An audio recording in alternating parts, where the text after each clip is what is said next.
donc après ces séances de Level 42, je reviens à Paris un peu plus aguerri, avec un peu plus confiance en moi. Et du fait que j'ai fait Level 42, le regard des autres change sur moi. C'est-à-dire que d'un seul coup, ils pensent que j'ai capté ça comme ça. Je pense qu'ils pensent que je sais des trucs maintenant que eux ne vont pas savoir, alors que en fait non. Et du coup, ils se mettent à avoir confiance en toi. Et c'est comme ça que je suis propulsé en tant que deuxième ingénieur du son pour la première fois de ma vie sur un album. C'était l'album de Elsa qui s'appelait Jour de neige. Et donc ils étaient à la bourre dans la prod. Moi j'étais assistant de ces séances-là. Je revenais. J'étais pas content de revenir en fait. J'aimais bien les séances de Level 42, il y avait de la bonne musique. Et là, on retombait dans quelque chose que j'aimais un peu moins personnellement. Mais bon.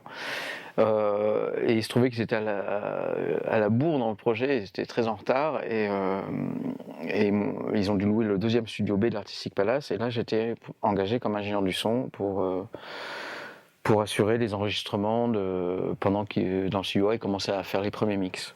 Donc là, c'est la première fois où je me suis retrouvé officiellement ingénieur du son. Voilà. Ensuite, pendant toute une année, j'étais officiellement ingénieur du son sur des séances de pub, ingénieur du son de maison, du studio, jusqu'à ce que je fasse une rencontre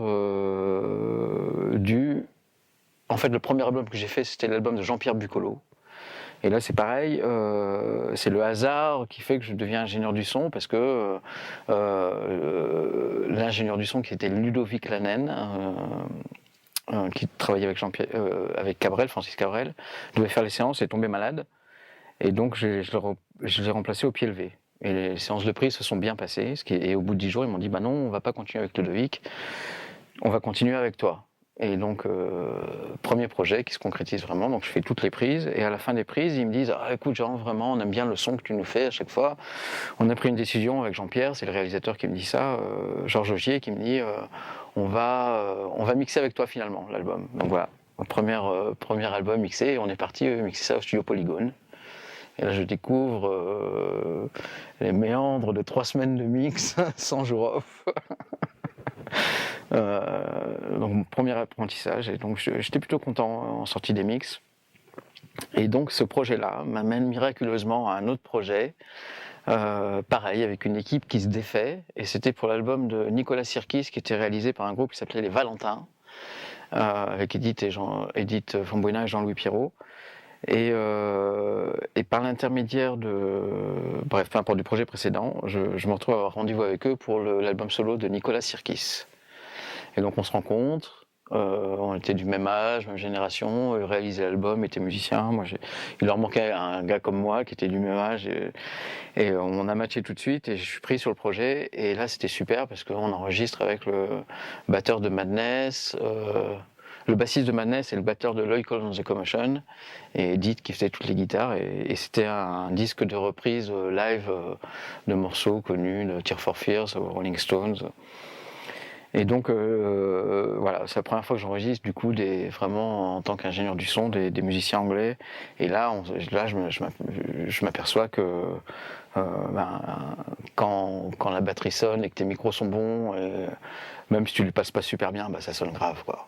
Si le mec il sonne à la batterie ou à la basse, ça marche très facilement. Et là, on commence à découvrir des choses aussi, c'est-à-dire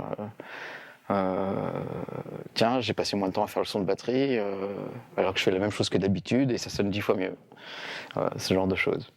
Donc je fais un super album avec eux, et à l'issue de cet album, ils m'engagent pour leur album à eux, les Valentins. On fait un super album. Là, c'est pour la première fois de ma vie, je me retrouve au mix et je mixe un morceau et je me dis ce que je fais, ça te déchire. Donc je me dis je suis vraiment content quoi. Cette sensation vraiment d'aboutissement de quelque chose.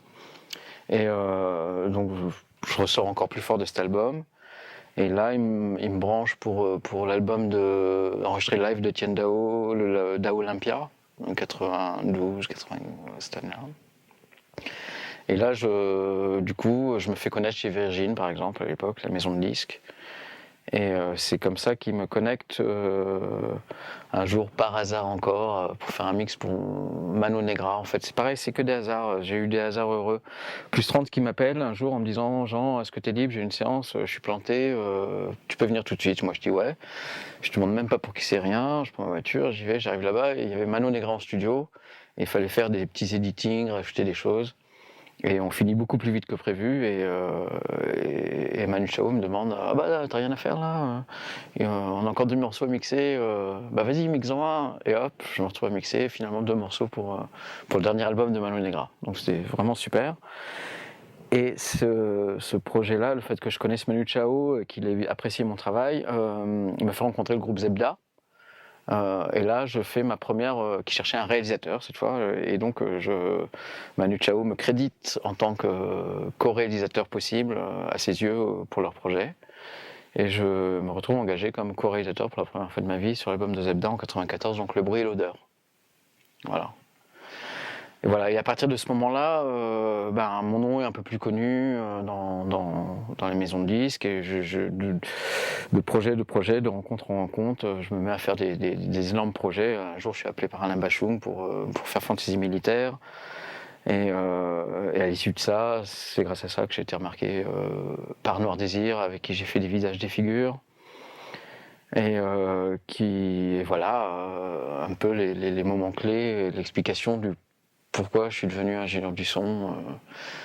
Voilà, et donc au début j'étais à Artistic Palace, le studio, je suis resté très longtemps. Ensuite je suis devenu freelance. Là on découvre le fait de devoir pratiquer des studios différents avec des écoutes différentes. Moi, en plus là-bas à l'époque ils avaient une Nive. Moi j'étais élevé à la série V là. Le NECAM à l'époque, et le fait de découvrir les CSL, ça n'avait rien à voir, j'avais pas l'habitude, donc j'ai découvert le fait de devoir se réadapter très, très rapidement à une écoute, une console que je connaissais pas, et tout ça. Et après, la mode du numérique est arrivée, et je me suis dit, il faut pas que je loupe le coche, donc j'ai fait tout pour apprendre Pro Tools et les techniques numériques en fait. Et fin de 1998, j'ai monté ma société, je me suis acheté un système, et je me suis installé au studio Ferber en 2000, et j'œuvre là-bas depuis maintenant 13 ans.